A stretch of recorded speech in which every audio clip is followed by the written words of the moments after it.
Вы мне сказали про УНР. Да.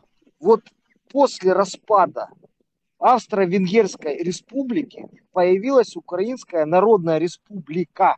Когда Вы распалась там, я не знаю, Австро-Венгрия, у вас там может...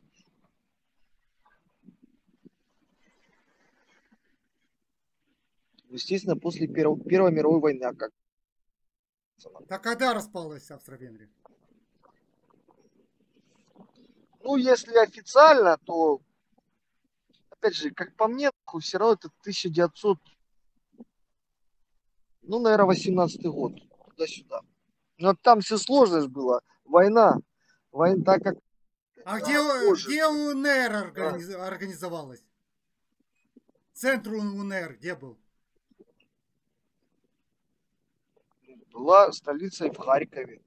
УНР? Это мигрирующая была. Это же, да, украинская